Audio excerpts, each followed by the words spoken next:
من مدرسة نادي الوداد الرياضي البيضاوي المغربي لكرة القدم بدأ الحارس ياسين بونو مسيرته في عالم الساحرة المستديرة. تدرج في كل الفئات العمرية للنادي حتى وصل إلى الفريق الأول الذي فاز معه ببطولة الدوري المحلي موسم 2009-2010، كما بلغ معه نهائي رابطة أبطال أفريقيا عام 2011. ارتبط اسم بونو بالدوري الإسباني، ففي 15 من شهر يونيو 2012 وقع عقدا لمدة عام واحد مع نادي أتلتيكو مدريد، وأعير مرتين إلى نادي ريال سراقسطة، ثم انتقل إلى نادي جيرونا، وبعدها إلى النادي الأندلسي إشبيليا بعقد يمتد إلى غاية عام 2025.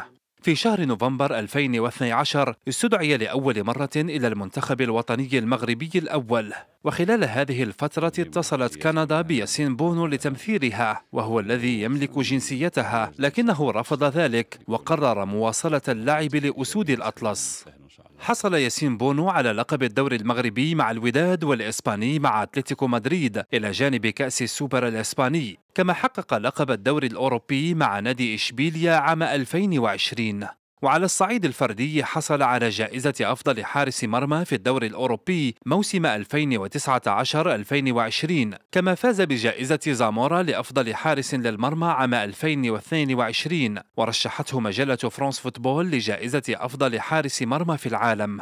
بونو هو أول حارس مرمى عربي يفوز بلقب الدوري الأوروبي، وأول الحراس العرب الذين يسجلون مع نادي إشبيليا في الدوري، كما أنه أول حارس مرمى حفاظا على نظافة شباكه عام 2021 مع ناديه لمدة 557 دقيقة، وفي أوروبا أيضا عام 2021 في 32 مباراة.